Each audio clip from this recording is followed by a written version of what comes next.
Well, hi folks. Welcome to another Catch Up with Mayo Q&A where you can ask me all kinds of things within reason. I always have the right to refuse to answer or so forth. We don't do politics, religion, things like that. You get the picture. So it's good to be here on a Sunday morning, 9:30 a.m. Oh, I tell you folks, we got this incredible winter, which is the way I love it. I mean, I'm sitting here with a T-shirt on, and February 19th. I'll get the days. February 19th, and I'm sitting here with a T-shirt on. It's amazing. I'll take it every day of the week and 17 times on Sundays. It's really great. So we start out. We got Edward here asking me, remember the actress Virginia Mayo? Any relation to you? No, Edward, and no relation at all. Hello to Patrick Sweden. Hello, Henry. Good to see you. And Elvin, good morning. And yeah, I'm ready to go. Hopefully, we'll get some decent questions. I know if I do these things too often, it's really not easy to come up with different questions or anything. But there's a lot of topics out there. There are a lot of subjects out there. And I'll probably be doing this promotion that I'm going to do pretty frequently here in this chat. Tonight, 7 p.m. Eastern time tonight, over at my movie channel, okay, that's now called simply Movies with Mayo. And Movies with Mayo, I'm going to be having a talk with my friend who I just met. His name is Darren Franz, and Darren has a marvelous movie-related channel called Cinema Chat.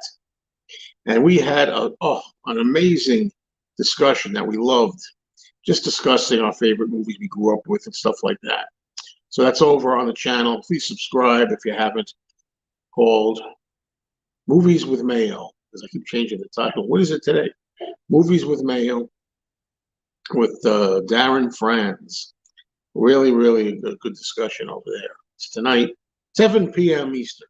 Hello, Lila Hale from the UK, 2:30 p.m. Yeah, well, this is a pretty good time for you, I guess, right? Hi, James Gracia. I'm glad. Yeah, I hope you'll be there. It's going to be, what do you call that, like a live premiere kind of thing? So since it's a live premiere, you're going to wind up having the opportunity to go into the comments and discuss with us in the comments. I know Darren Franz is going to be there. He's looking forward to being in the comments. I told him, hey, look, it's my movie channel. There may not be a lot of comments there. I have more comments here at me, Mr. Mayo, than I do over there. But give it a shot. And yeah, it's been unseasonably warm. I'll take it. It's fantastic. We haven't gotten snow.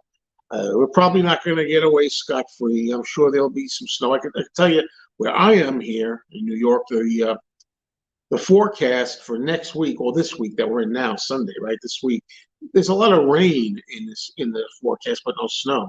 So that's a good thing, and a great thing for me.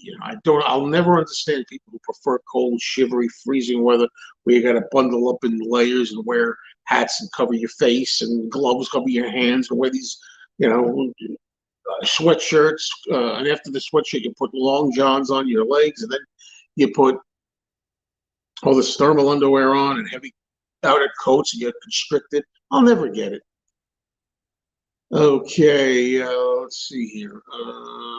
Sorry, if a new album comes out, anybody, what would make you opt for the cassette version first? Nothing. I'm not interested in the cassettes at all, except as collectibles, for Beatles related stuff, solo Beatles related stuff. I'm sorry about my finger. It's hard here. When I'm working from my phone, which is what I do when I'm here, portable phone. I don't have my PC that I have at home. Anyway, I have to do the finger thing. It's just the way I don't have a mouse or keyboard. Anyway, will I get the Criterion Targets Blu-ray that's coming out? Absolutely. The movie Targets is a film directed by Peter Bogdanovich, and it's one of the very last films starring horror star Boris Karloff. And the idea of it is to deal with modern horrors. This was made in 1968, 67, really, I think it was shot in. And it's about gun violence is what it's about, which at the time wasn't as prevalent as it is today. I'm sorry about the finger, folks. I might just not do this I might not do this. I don't know how to get rid of comments here. There, just saw a recent interview with Anne Margaret. They say she had a thing with Elvis. She's like 81 years old, still looks good. Yeah, I've heard that as well. I don't know. I mean, Elvis was no fool. She was hot, especially when you see the movie that they're in together, Viva Las Vegas. You know, Martin McGrath asked, "Do you hear that Mark Lewison interviewed by Nothing Is Real podcast? Did you hear the interview?" No, I didn't hear that. I'm sure they asked him when the hell is the next book going to come in, part two of the Tune In series. It's crazy. Okay, what is this? Almost. David Henson says, sorry to disagree, but there's almost nothing in this world like cozying up with your significant other in front of a roaring fireplace when there's a blizzard outside. What's hilarious about that is what you like about it is the fireplace and the warmth and being warm. I notice you're not out in this scenario, David. I notice you're not out in the blizzard, right? It's not the blizzard you like, it's the warmth inside. Sorry, you can have it. Keep it. I don't want it. Uh,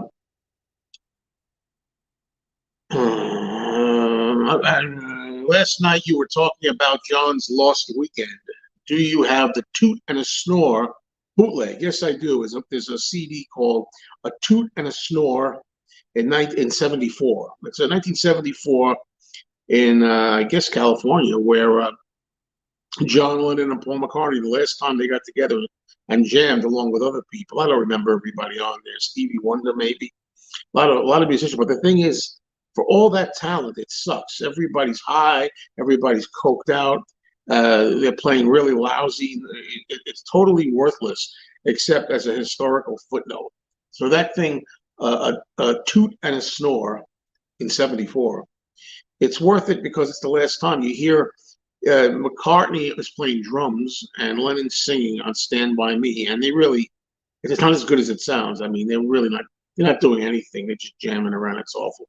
But it's historically important. I have to do this, folks. Nothing I can do here. Uh,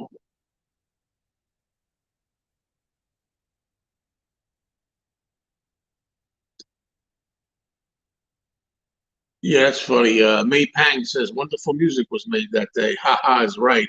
She's just, why don't you stop John from being a cokehead? You know what I mean? They always talk about Yoko, all the bad influence. Oh, Yoko got John on hooked on heroin, all this crap. Even though John Lennon tried everything, he was a experimenter. He tried every kind of drug. He took pet pills, right? Preludin in Hamburg, Germany, uppers. Yeah, they smoked pot in '64 when they met Dylan in '65. Then he got into acid, LSD. And you could bet your ass that even if Yoko Ono hadn't existed, John Lennon would have got around to heroin eventually. He did it for a relatively short time, never injected it, only sniffed a little, he said, now and then. And yeah, he was hooked for a little bit, but then he got out of it pretty fast and wrote the song Cold Turkey about it. But anyway, yeah, Yoko this, Yoko that.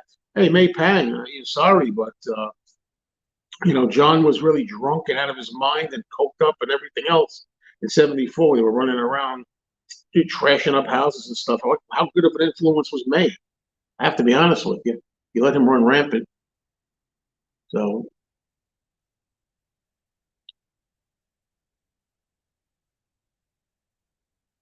there is a JL Draw Hello says there is a Lennon and Paul Simon tape from '74 as well, very much in the same vein as the Lennon McCartney tape. I've never heard that before. I'd like to hear that someday. I've never heard anything of Lennon and Paul Simon together. It's too bad it's bad.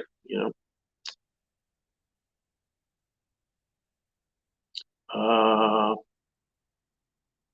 I'm against drugs completely. I don't believe that at all. I don't believe that drugs enhance your genius abilities. It's true that the Beatles wrote a lot of drug-related songs. I mean, drugged out, trippy songs when they were on some kinds of drugs. However, Ringo himself said, "What we didn't really, when we were high in the studio, the music was shit." So he said that. So it's being high in the studio didn't really do much. So I have to scroll up to get to the comments.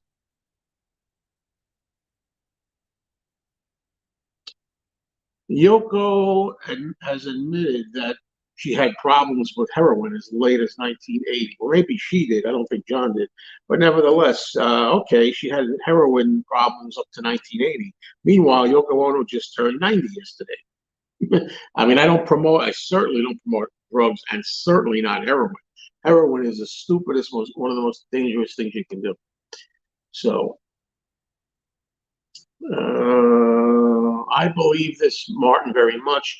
When Paul passes on, there will be huge things, something huge. There's going to be a lot of huge gossip about Paul, and get ready, folks, because it's going to happen. Inevitably, it's going to happen. And I predict that nobody's going to want to believe it, but there's going to be a lot of stuff, and that's just the way it is. Anytime somebody dies, it's the way it is. Okay, yes, indeed. Henry says, I've noticed that my mood isn't as good during the winter. Yeah, I agree. I agree. Yoko is lucky, Edward says. Heroin kills you. Absolutely. That's what I'm saying. So she's lucky. But as I say, I certainly don't. You got idiots like Philip Seymour Hoffman, who was a fantastic actor, one of my favorite modern actors at the time, dead of heroin. What a schmuck. Could you imagine having everything in the world? You have fame, you have money, you have adoration, almost anything you could want. You don't have to worry about anything. You got to get high from that. Got to get high. What, could you be any higher than being famous and being a movie star and having adoring fans and money, and you can buy and anywhere, go wherever you want, live wherever you want? Hey, God, please, God, bless us. Let me hit the lotteries. People like me, that's not going to abuse it. So, yeah, I'm sorry about the hand, folks. There was that two junkies. There was that two junkies interview during Get Back, where John looks really out of it, and the camera cuts away just before he pukes. I didn't know the camera cut away just before John puked, but I do know the interview you mean, and John looks really. It's ridiculous. He's stupid. He's a fool. He looks like a fool. You know. I mean, what can I tell you? It's stupid.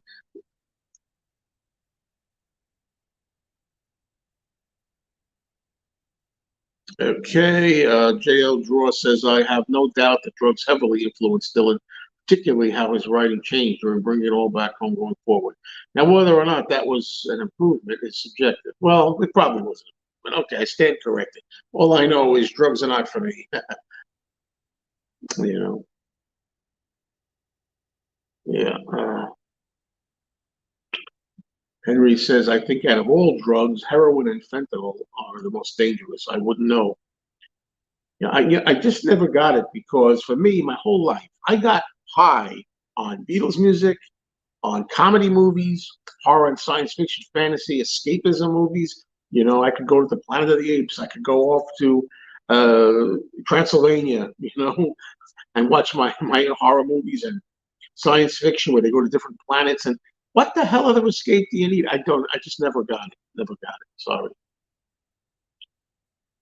Oh, I didn't hear this at all. Thoughts on Tom Jones's song Delilah being slowly banned for domestic abuse issues containing in lyrics. What will happen to getting better? Maxwell run feel like. Well, you know how I feel about that. We're completely out of control. It's insane, and that should stop because it's just a song. And what can I say? You know, Tom Jones' Delilah is a great song, and that's just insane. Elvin says, is the thumb. Joe, if you, Robert S., and Anthony go to the Chiller convention, please make some videos. You bet your butt I'm going to make videos. Yeah, it's going to be, we're supposed to go to a Chiller convention in late April. We'll see if we do it near the end of April. We'll see how that goes. Um, John seemed to promote heroin with his song "Happiness is a Warm Gun." So what? That's what he was into at the time, if that's true. Did he? Well, the actual song was about a gun magazine. It had a smoking gun on it that said "Happiness is a warm gun." He thought it was a wild thing to say, a crazy thing to say, so he made a song out of it. And yeah, it sounds like I need a fix. And all right, that's the '60s. That's what was going on. I think anybody who does heroin, including John Lennon, a few people who think I never criticized John Lennon, is absurd. And anybody who does it is an S blank and a moron. Okay, a weakling. That's how I feel about including Lennon. But yeah, he probably talked about it. Did he promote it? I don't know if he promoted it to anybody. He might have been talking about it for himself. I don't know.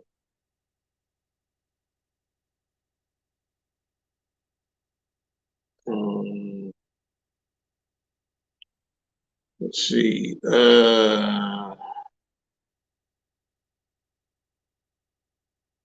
Yeah, you got some good points there. Martin is talking about how we can't erase history, but we can learn from history, but et cetera, et cetera.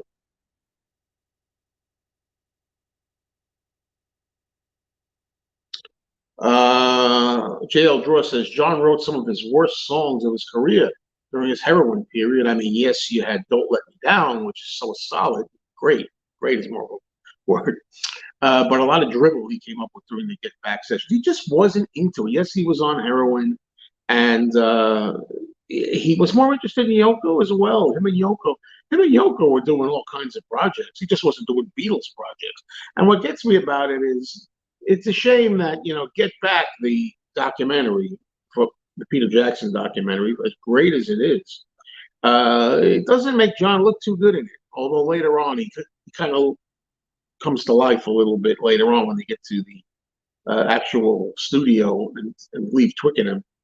But he doesn't look so good in there, obviously. You know. And what are you going to do? It just happens and of course it captures Paul at a time when he's like really the leader and he's really into it. He's really motivated, coming up with great songs. So it's not the best. If the documentary was around 1964 or five or six, maybe John would stand out to be a lot better and stronger.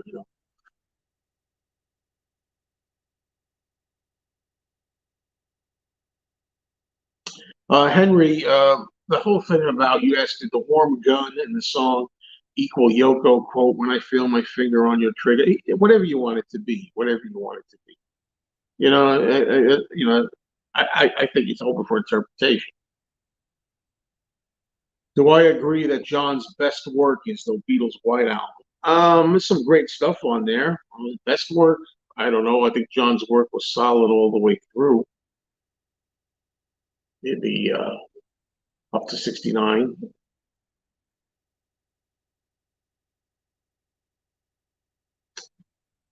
You say John definitely didn't look too good when someone had to hold a sheet with lyrics of the song in front of him at the rooftop concert. John always had trouble with his own lyrics, not just the rooftop concert. John always needed the lyrics in front of him. And he wrote like the kind of lyrics too. You notice the only song that he had to have the sheet up for was Dig a Pony. And that's because the words are you can radiate everything you are, you can syndicate any boat you row. It has all these weird, crazy psychedelic terms. So therefore, John needed the lyrics in front of him. He didn't need the lyrics in front of him for "Don't Let Me Down," although it could have helped because he does get that line, "Oh, was it Reezy gobbling blue jingo?" Because he can't remember what the words are. That John's always done that. He's never remembers his own lyrics. He often made a joke about it. He used to say, "I can't even remember my own lyrics." You know, see, that happens a lot. It's just John. That restaurant you go to with Annie. Do they always go way over the top with their decorations? Yes, they do, and I like that about them. I just went there for Valentine's Day with my girlfriend. Yeah, it was beautifully decorated. Oh, crazy hearts and red garland and all kinds of Cupid things. It was really wonderful. I like what they do at that time. Whatever the holiday is, they go all out. I kind of like that. Um, okay. John Lennon was in a bad place in January of '69. In fact, on a higher plane, it was also during this period that he first made contact with Alan Klein and was sold a bill of goods. Yeah, he was suckered in by Alan Klein. Absolutely.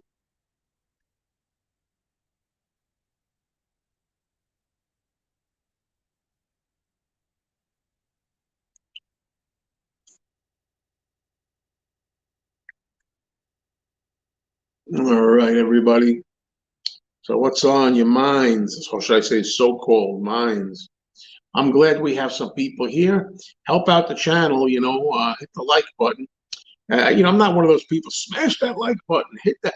But, I appreciate it because it helps with the algorithm. I think there's an algorithm, and if you hit the like button, thumbs up, it helps.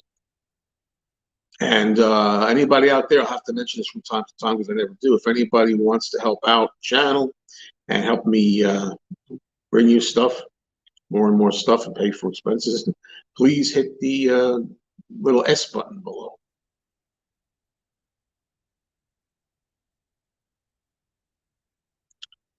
Thank you, Lee. Let's highlight this. John's lack of creative output during the Get Back sessions, in my opinion, was due to coming fresh off a double album. Give him a chance to write new material. Well, yes and no. I'm gonna be fair about this. I know what you're saying, and to some respects, that's true. However, he had time. I mean, there's a scene in Get Back where Paul's like, "So, John, have you come up with anything? What have you come up with?" And he's like, John's just blowing it off, kind of thing, something like that. There was a scene in Get Back where John was reading a story about George assaulting a photographer in a nightclub. I don't know if that actually happened or not. I don't know.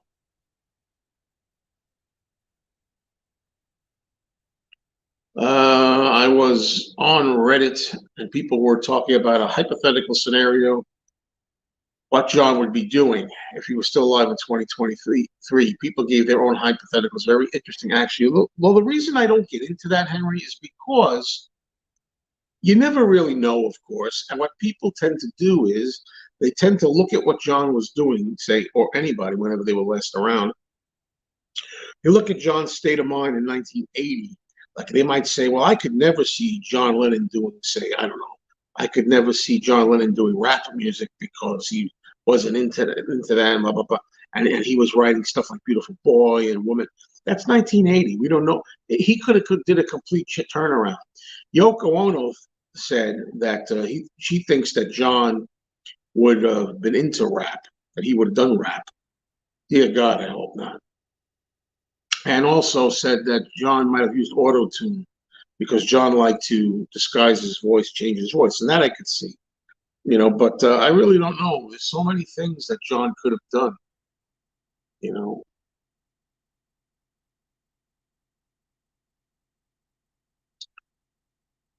well, everybody tell me what this meant. Dr. Timothy Leary's used to say, turn on, tune in, drop out. I guess he means do drugs. He said be a big proponent of drugs, Timothy Leary, another idiot.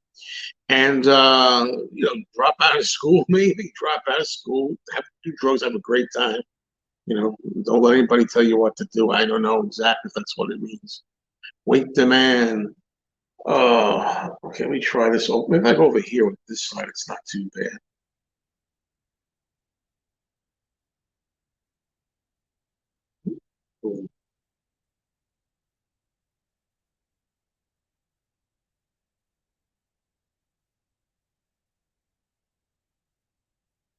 All right. I'm reading your comments, folks. I don't necessarily comment on everything, but not much to say about everything all the time. But yeah, certainly reading the comments. And here we go. If I had to get a tattoo, what would it be? I'm glad you said if I had to get a tattoo, because I know offense meant to anybody out there, but I don't understand tattoos. I dislike tattoos. Some of them are interesting. If I had to get one, it would probably be like the Beatles or something to do with the Beatles, or maybe the Frankenstein monster from monster movies or something like that. Something I like, or I'm interested in. I just think they're ugly, and particularly on women. I know there's women that's Lila. I don't know if you have any tattoos. I'm sorry, but women are beautiful. They got beautiful skin, and to see the marks on it, I just don't like that.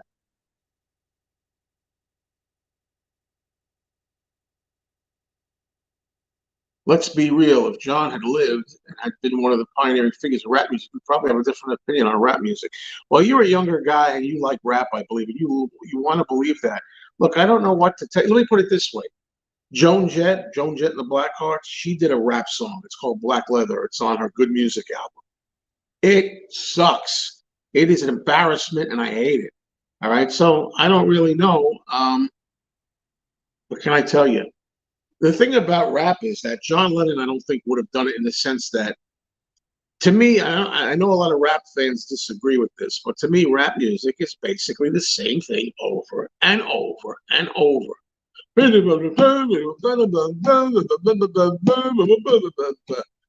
the same thing. And so, even if you like rap, don't you get bored with the same structure all the time?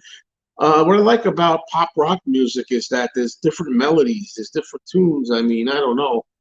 Strawberry Fields Forever sounds different from She Loves You. She Loves You sounds different from Tell Me What You See.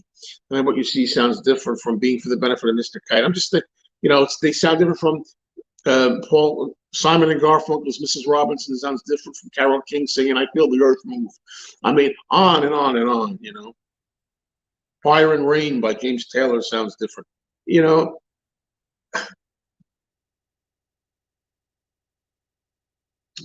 did you hear about the new John and Yoko documentary, Daytime Revolution? I just finally heard about it, Daniel. The Mike Douglas show. There's going to be a documentary about the week that John and Yoko hosted the Mike Douglas talk show all week. Well, co-host. Mike Douglas was the host. John and Yoko were co-hosts for that weekend in February of '72. So, uh,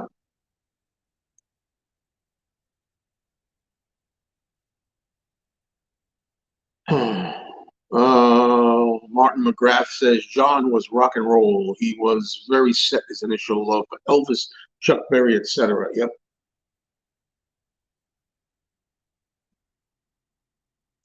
What if Paul had waited until the spring of '69 to do the Get Back project? Would they have been more enthusiastic to do a concert in the warmer months? Would John have been more creative and into it then? That's a good point, Wink. I actually think that's a good proposition. I really think that there was a better chance it would come off better, and John would be more into it, and everybody would. I mean, Paul just has this work ethic when it comes to his career. Work, work, work, work, work. Now, basically, I have my thing about work ethics for me is I have a very poor work ethic when it comes to doing something I hate. Okay, I don't give a damn about it. If I don't like what I'm doing, I don't care. If I love what I'm doing, like this YouTube, I have a strong work ethic quote for this YouTube channel. I love making videos. I do two channels, a movie channel and this channel. And I love making videos and putting thumbnails up and making titles and all that. I do it all the time and I love it. So I understand Paul's work ethic for the Beatles because he loved the Beatles and he loved music and all that.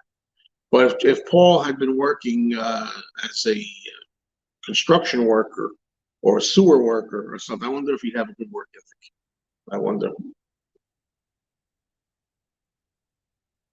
People are talking about old school rap and stuff like that, but I'm just not interested at all. You know that. You know that.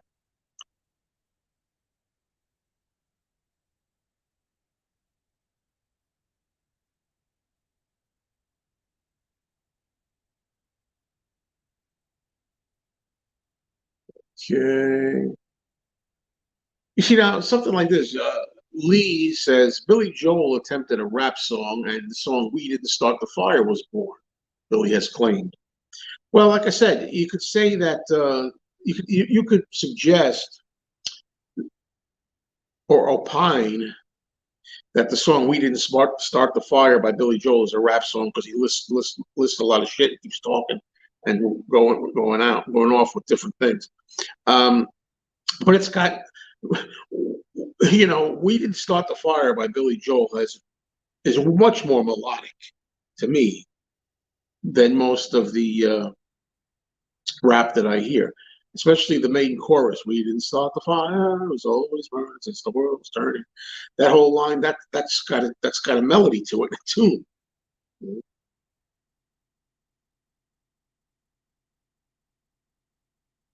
Well, Martin says here Paul McCartney would rap for a number one. He'd do anything for success.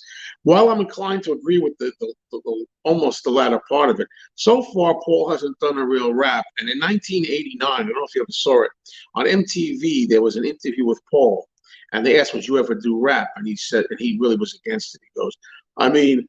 He says, and he started doing like, he goes, "Oh, you kid never." He goes, "My name is Paul, and I'm better than you all. I got more dough than you're ever going to sell." He goes, "No way," he said. He was kind of like mocking rap.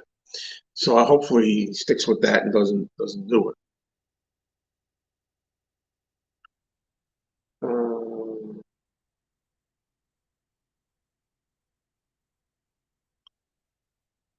yeah, sorry, folks. I wish there was a better way of doing this.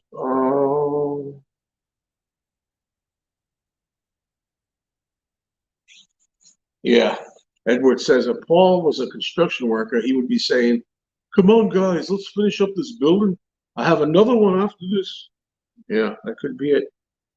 That could be true. What's going on, folks? I want to take a moment again to promote my show tonight over at my other channel. I have another channel called Movies with Mayo. And on Movies with Mayo tonight, 7 p.m. Eastern, I have a show, a conversation I did last night, recorded with my new friend, Darren Friends, who's a real movie fanatic. And we discussed horror, science fiction, fantasy films, and what it was like to be what we call a monster kid. They have a term for it, monster kid. Monster kid is somebody who grew up in the 60s and 70s and really got into monster magazines and Godzilla and Frankenstein, the Wolfman, and other movies too, like Jaws, Star Wars, and Planet of the Apes, all that stuff. So we discussed that over at 7 p.m. Eastern, my premiere video. Please say hello. Good question. Lila says, because you collect anything Beatles related, do you have any Thomas the Tank Engine stuff from Ringo? The only thing I have is a few gifts that were given to me by my friend Elliot. Elliot got rid of them and gave them to me, and they were like stores. I don't remember what they were. They were some kind of toys, and on the back, Ringo's pictures on the back. Mr. Conductor. And I have those. I have about 4 or 5 of those things, still sealed. That's all I have for Thomas the Tank Engine. Uh, Henry just won't stop with the rap. I'm sorry, Henry, I love you, but he says, "Give me some truth." It's so much like a rap song. I'm sorry, it's got great guitar solo in there. It's got more music and instruments in there. I don't hear it as a rap song. I mean, if John sang it like this, I'm sick and tired of hearing things about no son, where among the hypocrites, bitch, blah, blah, blah. Then maybe I'd say it was a rap song. It's not, you know what I mean? To me, it's not. To me, a rap song, you know, in order to be a rap song, to me, it has to be more than just saying a succession of lyrics. But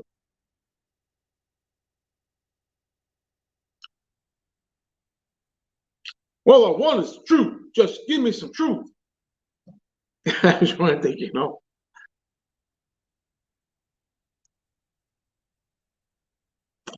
So I don't agree with it at all. I don't think it's a great point. Sorry. Henry says the shark in Jaws, the movie Jaws, still holds up, and I agree.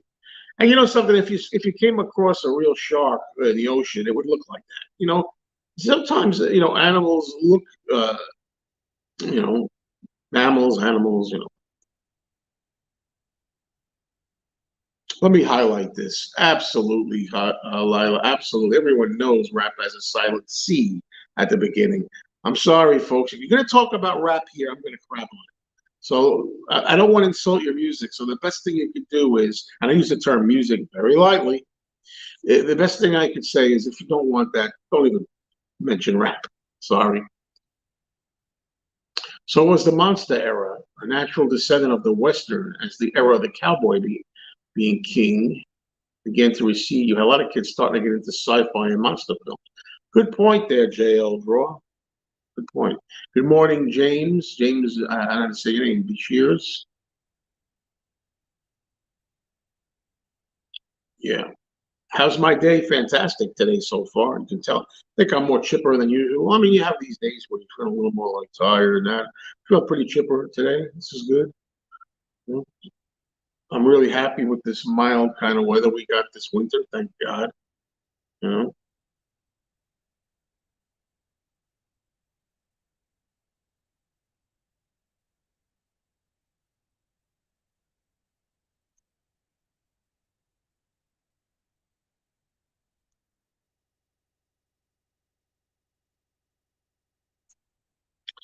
Sorry, folks, a little dead spot here as I wait for comments to come up. It happens. It happens. Do I live in a new house? No, I do not live in a new house. This is a classroom that I'm in. Lila asked me, couldn't you use a tablet for these streams instead of a phone? I don't really, I've seen people with tablets before. You got to remember, I'm not really in tune with these things, technology and stuff. However, I'm satisfied enough with this. I wouldn't, I don't need a tablet as well. Probably be easier, probably be better for this, but I'm not a teacher. No, I'm not a teacher. I'm not a teacher, but I'm just happen to be here. This is where my girlfriend actually sometimes has to come here for work, and I accompany her here, drive her to work here, and then I hang out in here with you guys while she's doing her thing. James says we've had a mild winter where he is in West Virginia, where he is, and that's good. I'm always a fan of a mild winter, is for sure. The only time I wouldn't like a mild winter is if I was a fan of skiing. If anybody likes to ski and you have no snow, that's not so good. But I couldn't give a rat's patootie about skiing, so it's all right. Fix the glasses again as they're sliding down. If only they could stay right here. It would be nice. They don't. They do not stay there.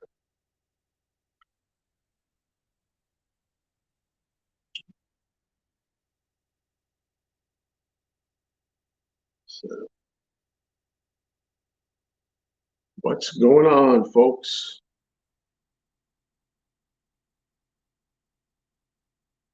Other than watching me drink.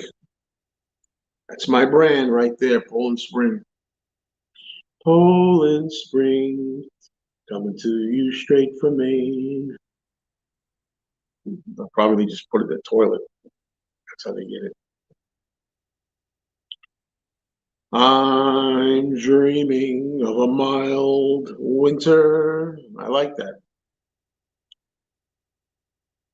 Like the ones I've never known. Um,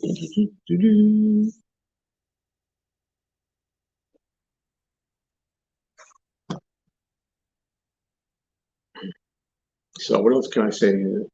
We're going to have a George Harrison show on FabGab. It's going to be live.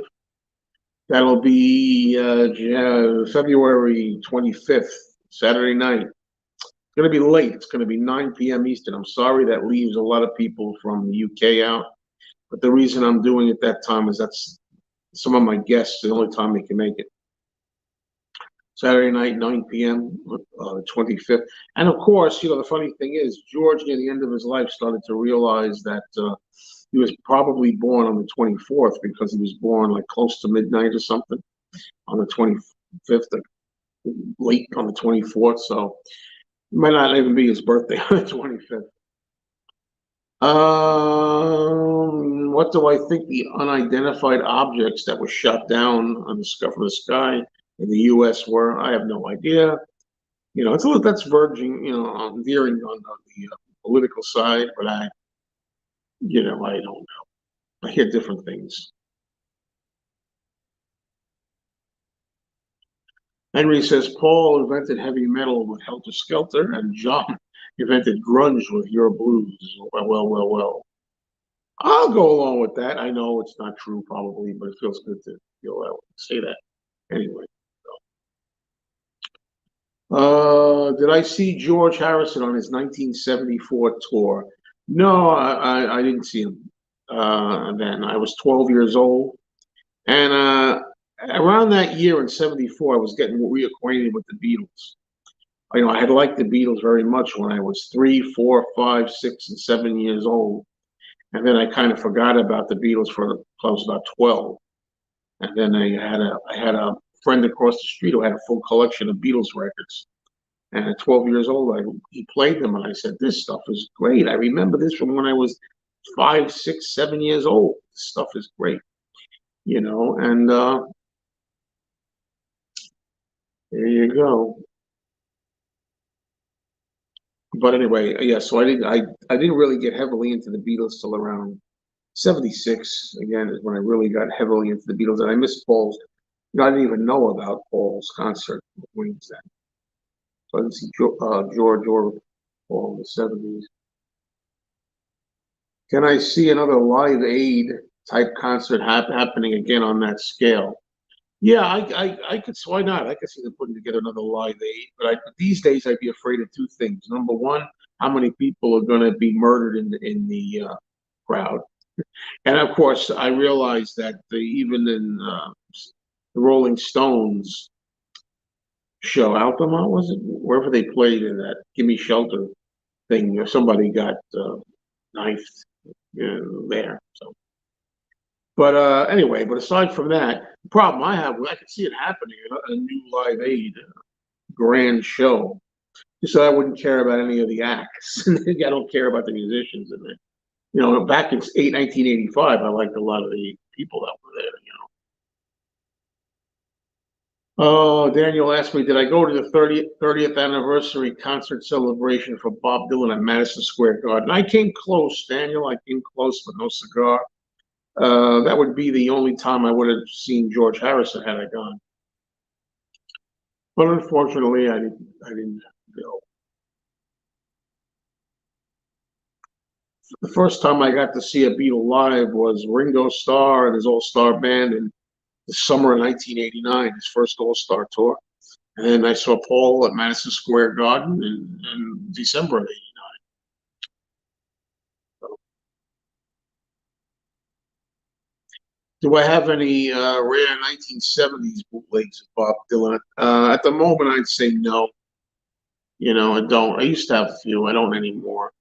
I do have a copy that my friend Mark P, I believe it was, made for me.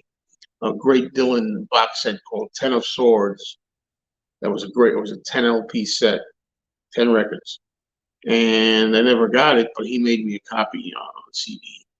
And that's a great collection. That came out in the '80s, though, 1985, I think, or 85 or '86.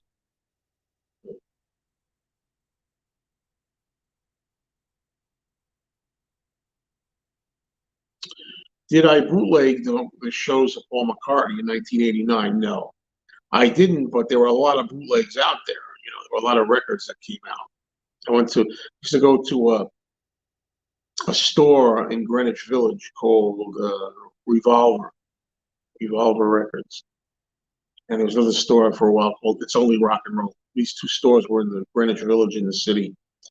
And they had a lot of stuff like that. So the McCartney live tour bootlegs from '89 came out quick.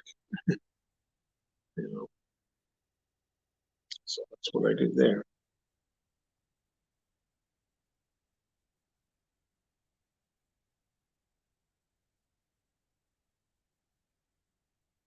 No, John didn't do a lot of rock in his solo music. They've been hard rocking out.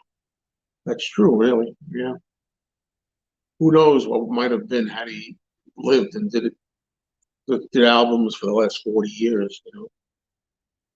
Dark Side of the Moon is 50 years old. So one of your favorite albums? I like the album. It's not one of my personal favorites, but I recognize its greatness.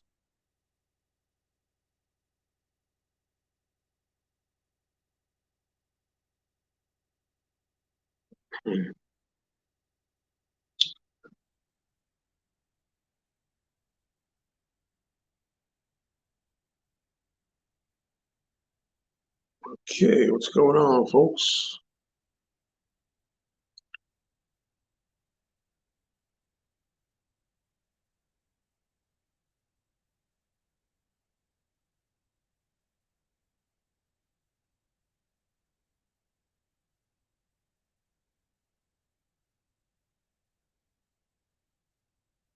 It's just very quiet here. Don't forget to hit the likes.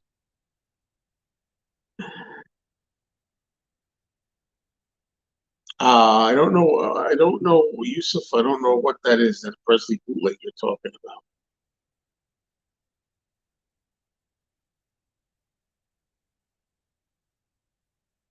Talking about an Elvis Presley bootleg with a naked chick. I don't know this album.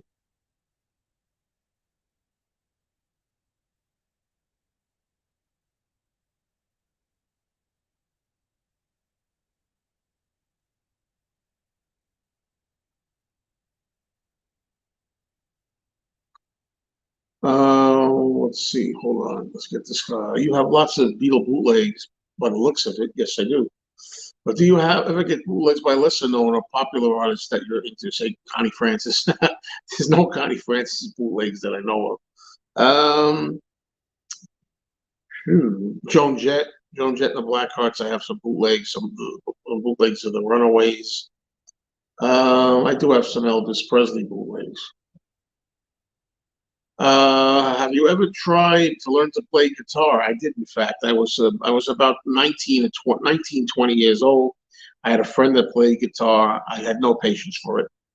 I remember trying to strum the song "For Me to You" on it, and it took me forever to figure out two things. Number one, how to change my fingers on the frets or whatnot, and also, even if I was able to find the right strings, I could never press hard enough to make it sound good. I had to press the strings went through my skin, it seemed. And I'm like, screw this. So no, I never had the patience for that. In 1989, did Linda play with Paul on stage? Yeah. Yes. Linda was very much a part of the band in 89. Yeah, all the way through. 89, 90, 93. Yeah. I saw McCartney and Linda was there 89, 90, and 93 in the shows that I saw.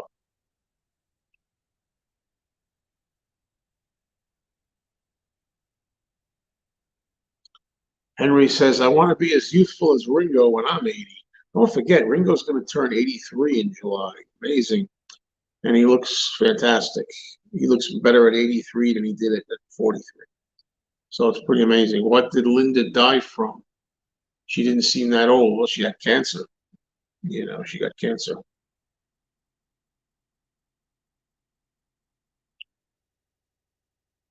I'm not a huge Connie Francis fan. Not a huge fan, but I like her voice, and I have a lot of her albums.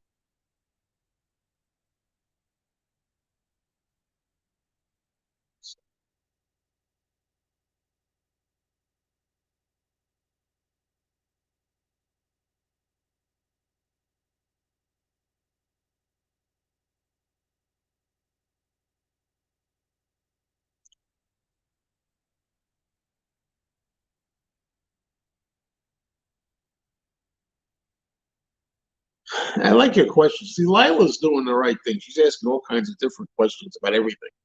He says, do you get jealous of what Annie sometimes orders at the restaurants compared to what I order? Because a lot of times lately I'm trying to eat lighter, and I don't always succeed at that, but I'm doing a lot better with it anyway. And I wouldn't say jealous. No, I'm happy with what I'm doing. What happens is when you get on a mission to not eat sugar and crap, you don't look at somebody eating a lot of sugar and crap and think, oh man, I wish I had that. You think, you fool, you're eating garbage, you know. So it doesn't really bother me. Do I collect obscure 60s girl group 45s? I like girl groups from the 60s. That's about all I can say. If I want an album or a 45, oh shoot. Yeah, definitely.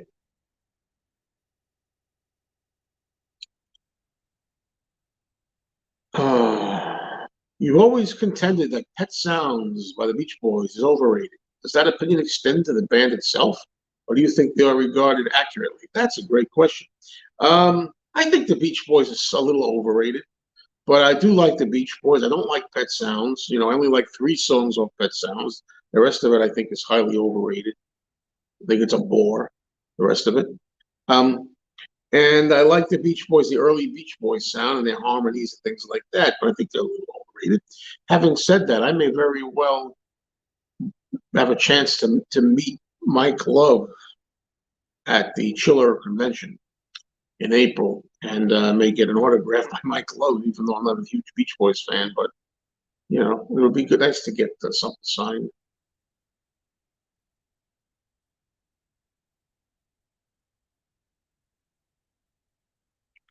Well, you know, you got to respect the Beach Boys. I say they're overrated. I mean, definitely they're good. They're good.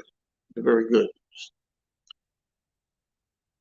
I don't know if Frank Sinatra has bootlegs. I don't know.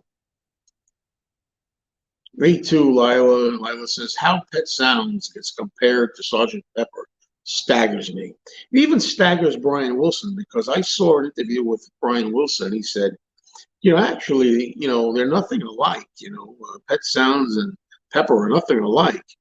They must have been turned on by like the creativity of Pet Sounds, not the sound. Exactly. Favorite uh, no, I'm not going to question Mike Love about the Manson stuff. Absolutely, yes. Those are the three songs. Wouldn't it be nice? Wouldn't it be nice is the best song on the album. God Only Knows and Sloop John B. Those are the three songs. Absolutely.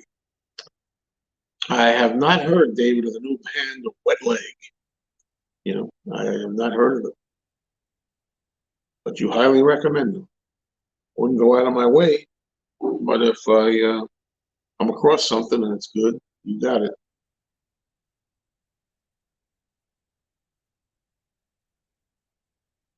Man, I wish I didn't. I wish. You're talking about vinyl bloggers talking about glam heavy rock. Was I a fan in the '70s? No, in the '70s I only listened to the Beatles. I've gotten way beyond the Beatles, just the Beatles now. But I mean, I like the Sweet. Well, actually, I listened. I liked a couple of songs by the Sweet, and I had a single 45 or two when I was a kid in the '70s. It's the Sweet. The song Little Willie and also Fox on the Run. Those two songs I liked a lot.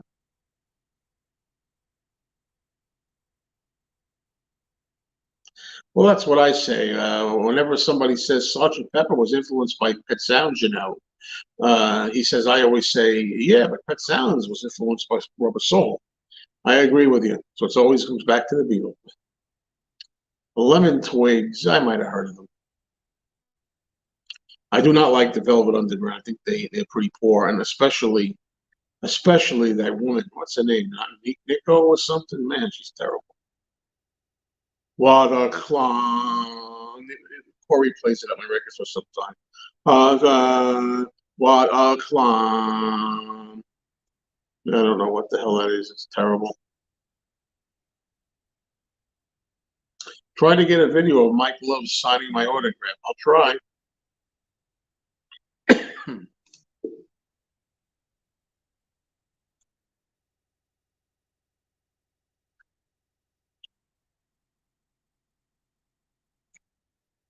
I shall try.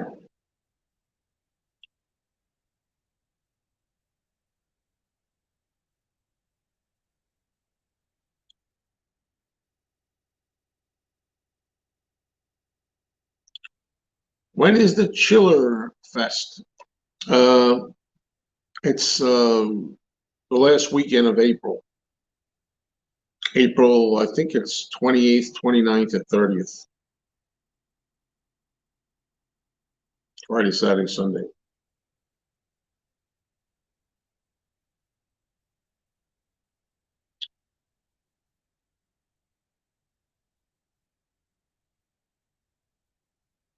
Yes, indeed, folks. Thank you all for being here. We're doing pretty good with the questions today. enjoying this Q&A. You know, they're different, like anything else. Some of them are more interesting than others. Some of them go better than others. Has John, George, or Ringo mentioned the Pet Sounds influence, or is that only a McCartney thing? I've never heard any of the other Beatles tout the praises of Pet Sounds. Only Paul. That's not to say the others didn't love it. I don't know. I just know I haven't heard anything.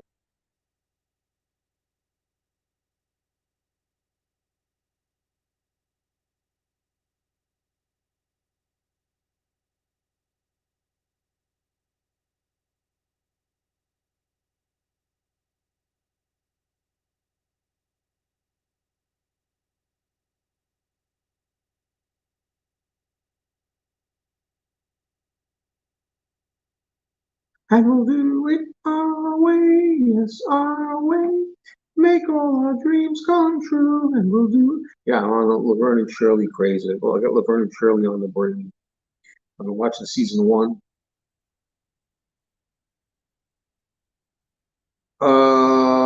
Very good. I'll put this Planet of the Apes question. If Mike Love goes to shake hands with you, would you tell him to take his stinking paws off you? I'd probably just do a fist bump thing. Paul McCartney thought God Only Knows was a great song. I like God Only Knows. I don't love it.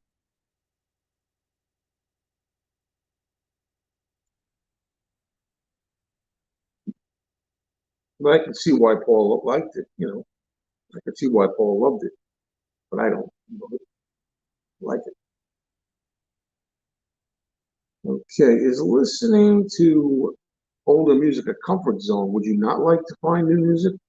It's a complicated thing. Yeah, first of all, yes, it is a comfort zone. But I would like to find new music that I like, sure. You know, I don't know how to really explain it. There is some that I like, and I keep talking about Elle King, the artist, the newer artist, modern artist, Elle King. I just bought her new album called "Come Get Your Wife," uh, and I don't hear new music that I like. Certainly not on the radio or when I go out to. You know, we went out to Boston Market to have chicken the other night, and we were eating, and they had that lousy pop music.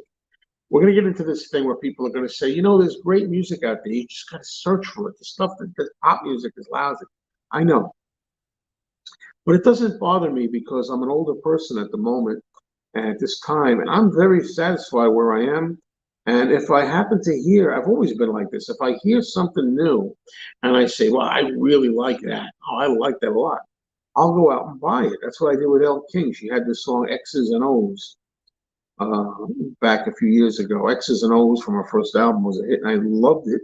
So I went out and well, actually, and my record store owner Joe was playing the whole album, and I liked everything on the album, so I bought it. If I happen to come across something new and it sounds good, I'm not going to say no. I'm not going to buy it. I'll be interested just due to the fact that it's new.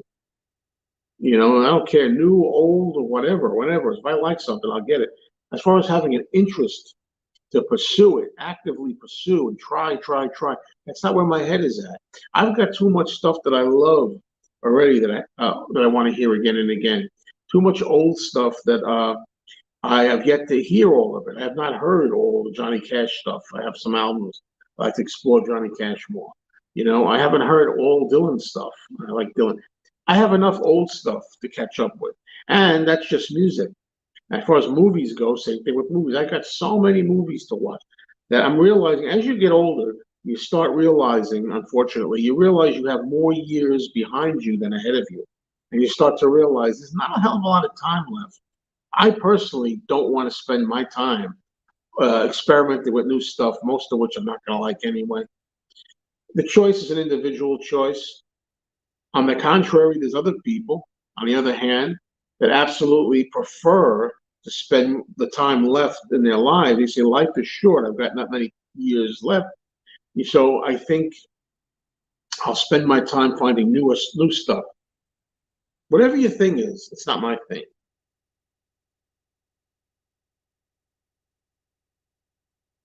Uh,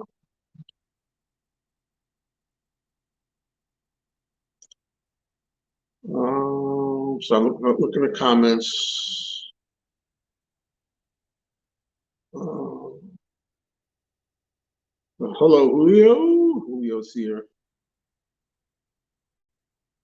Have you noticed that Imagine, John Lennon's Imagine, a very hated song nowadays? Tons of people say it's pretentious, naive, communist, etc. Yes, I've noticed that. And I really am saddened by the fact that it's got such a bad reputation. But it's not everybody thinks that. Only certain sides, political sides, think that. The other political side probably still likes it. It was such when I first heard Imagine as a kid. I really thought it was a wonderful, beautiful song, and I still do. The only problem I have with Imagine is that I just think it's played out. It's a fatigue factor. I don't want to hear it too much anymore. It's overdone. But I'm proud that, for John's sake, that it's an anthem. It's an anthem, a worldwide anthem that'll live forever. Because we're always going to have to imagine world peace. We're always going to have to imagine everybody getting along. It's always going to be poignant because it's never going to happen. Sadly, it's never going to happen. As long as there's humans and humans all think individually and feel individually and have emotional, different emotions. So let me go on to hello, Tom Hunyadi. Hey, well, it's Tom. Let's go. Tom, I'm going to tell you this. I said this before in the comments. Tom, check out Two Legs. Tom did a fantastic job.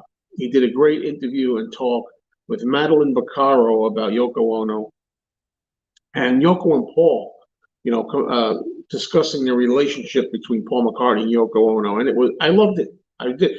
It was my walking show. When I was walking in the mall yesterday morning, I had the earbuds on, and that's where I was listening to it. And it was so good. And she was so right about Hey Jude, too. Hey Jude, the lyrics. Julian was the inspiration for Hey Jude, but I believe it was about John and Yoko, mostly. Because it's mostly about a relationship with a girl, and I believe it. And Paul is on to come out and say it. So.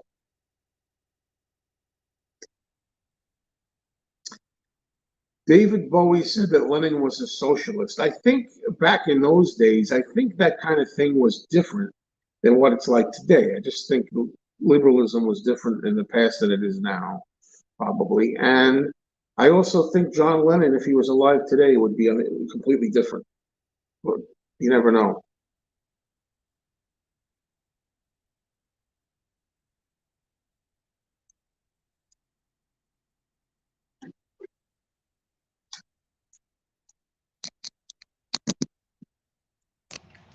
My voice got robotic for a while there. Always let me know, folks. Whenever we do these chats, let me know when my voice sounds robotic. How am I now?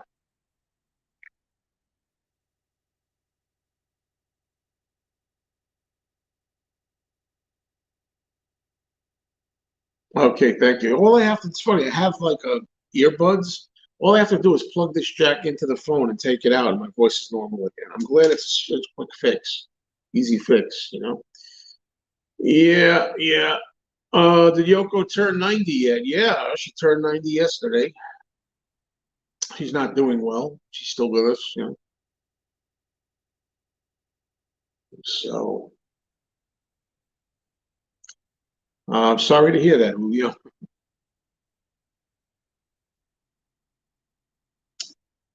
So, hey, folks, we're here. I've been on a little over an hour. I'm gonna probably be here at least for another 45 minutes or so.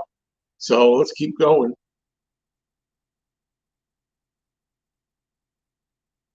Close Encounters. I'm not really familiar with the movie Close Encounters of the Third Kind, believe it or not.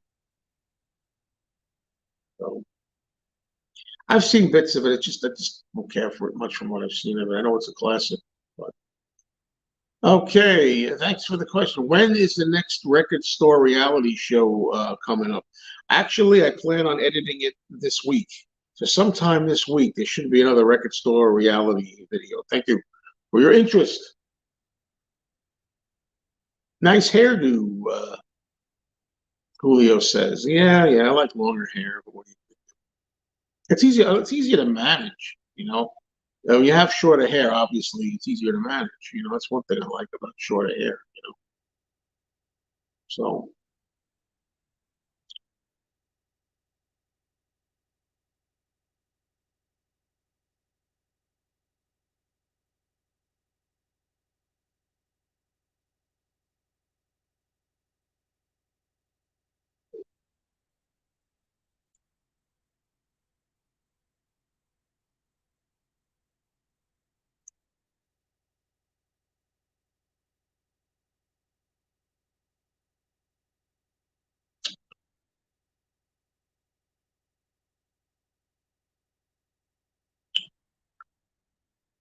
how do I feel about the theme from Close Encounters? I don't know it. I don't know what we're talking about.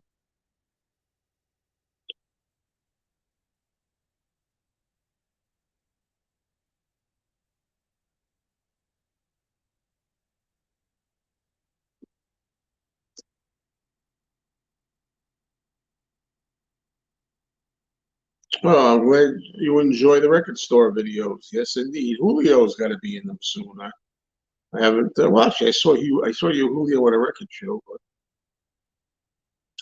was the Utopian International Anthem put in as a joke by John? It wasn't a joke. I don't know. Just a statement, kind of. I don't know. Uh, Ed's friend did a video today. You were in it. Ed's friend did one. I didn't know I was in it. I know Ed. I know Ed made a video, a live stream that I was in, but I didn't know there was a separate video. Uh,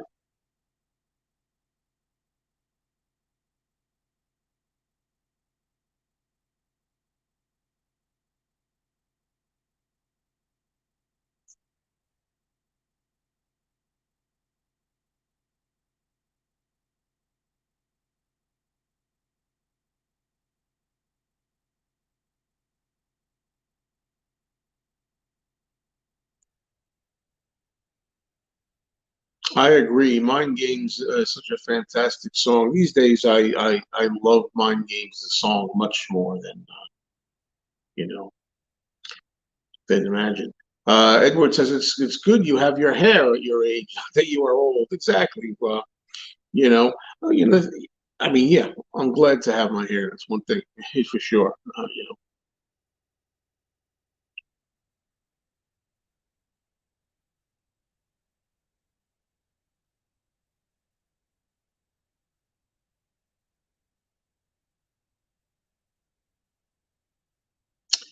Have I seen the movie Megan yet? No, I lie. I've not seen the movie Megan, but I do have it here. Well, not here at home. I have the movie, and I'm going to be watching it fairly soon. I'm just afraid it's going to be too comical. I don't like comedy horror films. I like them straight. I don't mind some comic relief moments that give you a giggle here or there in between the scares, but as a joke,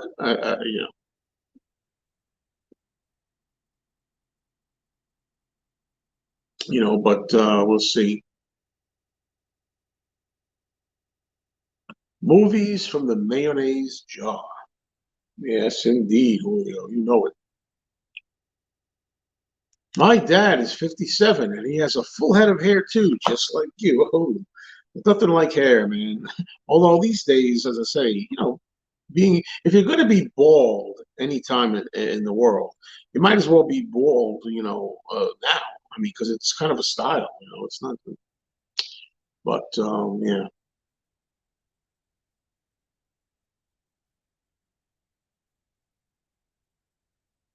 Not sure your question hit Wombat. I would be really interested to know what LP Joe has in his private collection. Not sure what you want to know. Not sure. Mind Games is slowly becoming Tom Hunyadi's favorite Lennon record. You mean the album, right? Well, if you're talking about the album, Tom, as we know, Mind Games is one of those albums that's gotten a lot of reappraisal these days. It used to be considered just a kind of like, so-so record. A lot of people are liking that a lot these days. To me, it's still good, but it's like, it's mid-tier John. I still prefer Plastic Ono Band, Imagine, and Walls and Bridges ahead of it. Lila asks me, do you like films that you can switch off your brain to? Is the rest of that?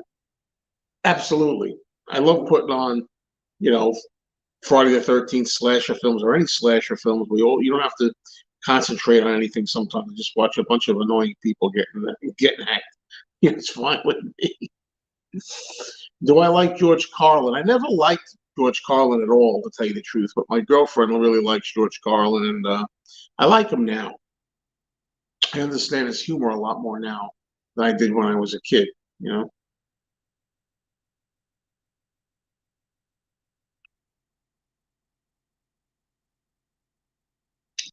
I don't know if Bazooka Joe is getting the Lennon Record Store Day release from my from in my store. I don't know. At the moment, I say this. I'm really not interested in buying the John Lennon box.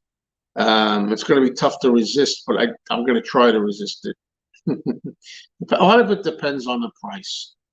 It depends if the price is not too outrageous. It's going to be 9 records. If the price isn't too outrageous, I can get a hold of one. Maybe I'll get it. Maybe I will. I was saying earlier, nah, I don't know, but it's really the same stuff, kind of recycled, you know. But definitely, if I get a copy, I'll review it, and I'll certainly review it if I get a copy from the Lennons. The Lennons might send me one, but I wouldn't count on it because this is a record store day release. You know, record stores are different. You know, so, yeah, there are only 500 copies. It'll be hard for everyone to get, and I'm not that interested, to be honest with you. I'm not interested in the McCartney release either. You know, Red Rose Speedway is not one of my favorite Paul McCartney albums. And in addition to that, they did such a great job with the Archives edition, the deluxe CD box, and then they did that wonderful Red Rose Speedway double album LP. That's great. I mean, what? I don't need anything else, Red Rose Speedway. It's getting like that. But although, I was collecting those things, those half-speed masters, McCartney's, because of the colorful Obi strips on the side. But I'm over that. I don't have the Johnny Cash box set. I don't know if Julio. I don't know if you're talking about the CD set. That I'm really coming close to thinking about getting that. How old was Yoko when John passed? I can't do the math. How old is that? 47?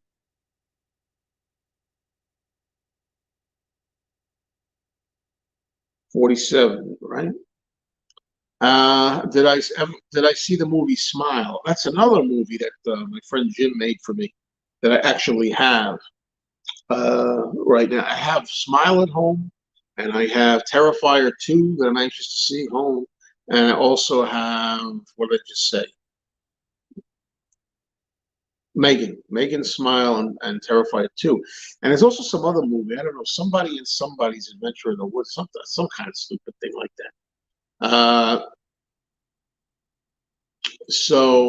But a movie that I'm really interested in seeing a crazy movie that's out there that I want to see is a movie called Winnie the Pooh, Blood and Honey, a story about Winnie the Pooh and Piglet, the two cartoon characters, are mad at Christopher Robin because he's ignored them and he's gone off to college and left them alone. So they wind up getting very angry and kill everybody. Try to kill Christopher Robin. I mean, that's outrageous, outlandish. But the thing is, when I was hearing about this new trend, this new genre of kind of subgenre of nursery rhymes and fairy tale characters that go evil, turn into killers, um, I was like, oh, why do that? Why don't start doing that? And now I'm thinking it's interesting. It's creepy enough.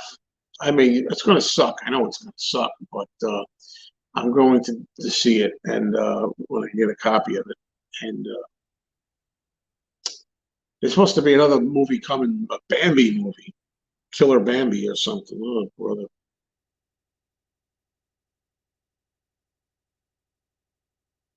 Yeah, I'm not going to get into the whole Paul McCartney, it's a drag thing here. I'm going to do a show on that. Maybe we'll do the show on that one time. Like I've said, well, I'm going to get into it. Thanks, Henry. Thanks, Henry. Yes, I get it. Paul McCartney was in total shock, and he was said sarcastically to an insensitive interviewer who was bugging him at a time of despair. Let me quote that. The problem with this is I don't cut Paul any slack because Paul didn't stay home that day. He went out. And when John died, he went out to the recording studio. He heard the news in the morning, early in the morning, when he got up. Early in the morning, he heard that John was murdered. He was devastated. He was shocked. He was absolutely appalled and hurt. And he was confused and disoriented. I get all that, obviously. Unlike George Harrison, who said he went back to sleep. He heard John was dead, shrugged his shoulders, and went back to sleep. I don't get that. But anyway, so Paul decides he can't stay home with all of this, so he goes out and he decides he wants to record. Paul wants to work, get his mind off everything. I understand that too, but instead of staying home, what he should have did was he should have tried to get George Martin to come to his place or something. As I understand it, they went to a studio to work, and I think they worked on the song Rain Clouds. B-side of it would be the B-side of Ebony and Ivory eventually. And they went out there, and then Paul had to have known that if I go out, a reporter is gonna like come to me and ask me what I thought of John's murder. You know, so Paul was not ambushed. He was not sabotaged. He was not caught by surprise, caught off guard. He knew darn well that this was going to happen. And what he should have did was he should have had a better answer. He should have, even if he just said no comment. I'm too upset. I'm in shock. It's just a terrible shock right now. I no comment. That would have been a lot better than drag, isn't it? You know, I know what he was doing. He was trying to I don't know, tell off an insensitive reporter, but come on. You had to be prepared for that. And I'll stand by that every time we talk about it.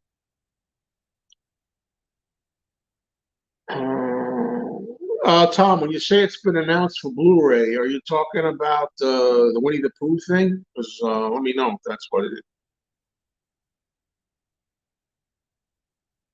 I can't believe you'd say something like that. If I was tired, I would have gone back to sleep. But really, really, come on. Your friend Richie. Suppose you got a phone call in the middle of the night. Your friend Richie has been murdered, shot dead. You're going to tell me you're going to go back to bed? Come on. Come on. I couldn't sleep. I wouldn't be able to sleep.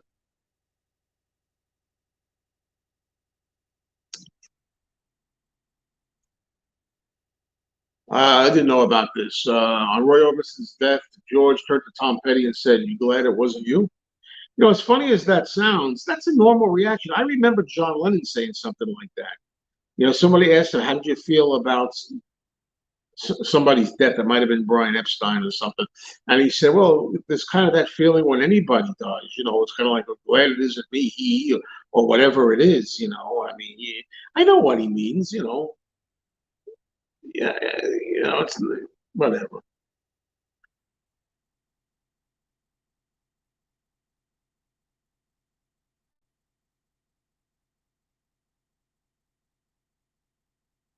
I don't usually don't really address questions like this. I don't want to talk about racism and stuff. However, the song "Ebony and Ivory" is a great song. It's a beautiful song. It's a little corny by today's standards. I think it's a lot of people think it's corny and kind of sappy today. However, what that calls for is just not trying to solve it. The question asks, why can't we? So it's kind of a question for the ages. They say, Ebony and Ivory get along side by side on my piano keyboard, so why can't we? Wouldn't it be nice? Not trying, it's not gonna wipe out all racism, but at least it tries to get people to come together and ask why. Let's try to get along, just like the keyboards on the piano. I mean, so to speak.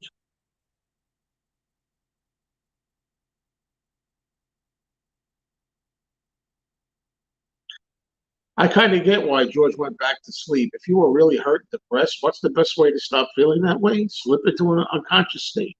I've done that when depressed as well. Look, I understand that too. I've had some depressions in my life when I was younger, and I understand that. Going to sleep makes you forget it. But the thing is, you're talking about hearing that one of your best friends from your life and childhood has been blown away. I couldn't sleep.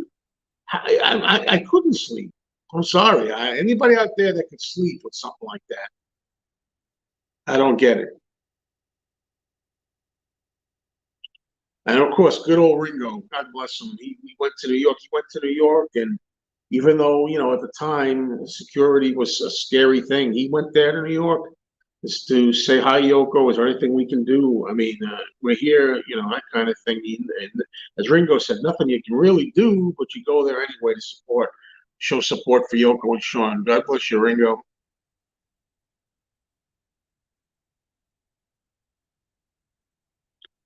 Okay, Winnie the Pooh is announced. All right, I don't know if I'm gonna get. I mean, that's gonna be expensive. I want to. I'd like to see the movie first, Tom, to decide if I want to own Winnie the Pooh. That's another thing. Lila, at the time, nobody really knew about that, but they were. The Beatles did say later on that they did up their security later on as a result of that. At first, they didn't say much about it, but they did eventually say. I remember Ringo saying, I must be honest and say yes, I have up the security.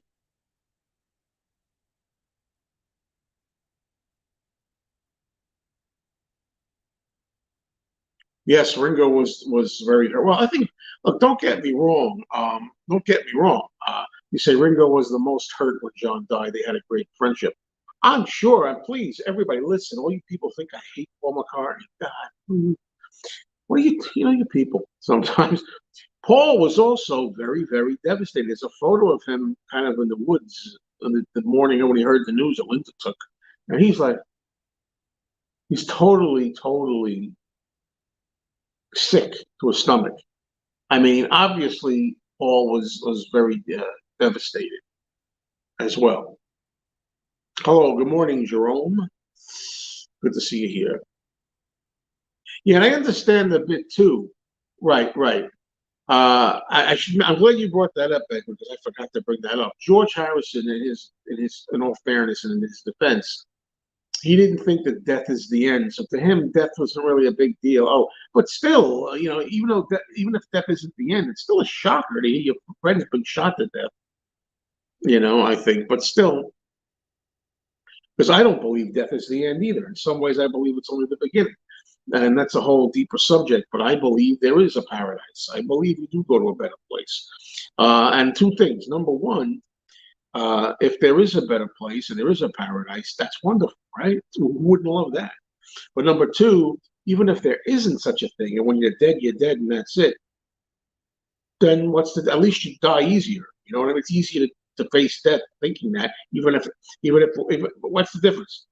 Then if you die and there's nothing, you won't know any different. If there's nothing, there's nothing. But at least makes leaving this world a little easier. That's how I look at it anyway.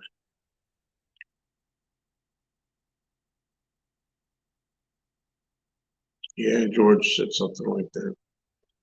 George said something like I didn't see much of him anyways at the end of something.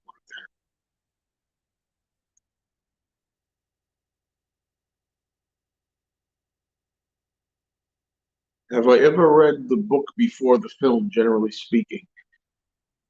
I read Jaws after I saw the movie. I read The Exorcist after I saw the movie. I'm trying to remember, are there any?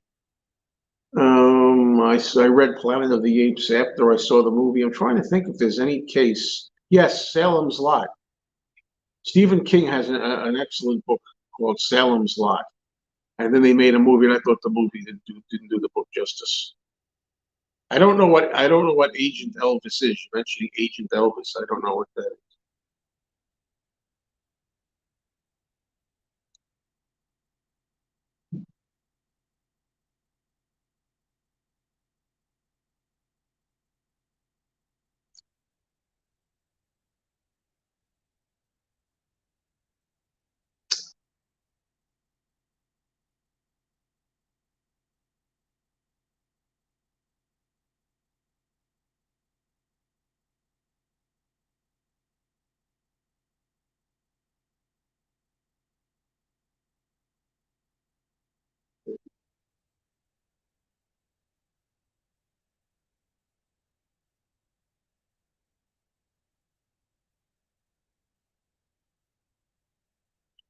Okay, Lila, I'll have to keep that in mind. I may forget, but I'll try. Agent Elvis trailer. Yes, Henry, I read the book Jaws. Yes, I know. Hooper dies. Well, in the book, not only does Hooper die, but Hooper's a really not too likable character. He also has an affair with Chief Brody's wife. There's a little hint of that in the movie. That not that they had an affair in the movie Jaws, but that you could see that Ellen Brody kind of is fascinated by Hooper when they have a discussion over dinner. She's like enamored with him. You know? Yeah, the Book of the Exorcist is pretty freaky. Yeah, I agree with that.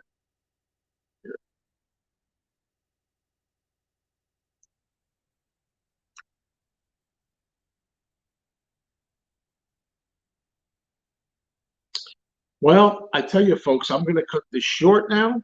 Okay, I'm going to go. This has been a fantastic Q&A. This is one of the best ones recently. I like it. I'm not going to be here next Sunday. I should maybe be here the Sunday after that, but I will not be doing this here this next Sunday. So don't look for that. But please go over to my movie channel, Movies with Mayo, and watch tonight's discussion that's going to premiere live kind of at 7 p.m. Eastern. All right. So great to see you all here. Love all of you. Take care.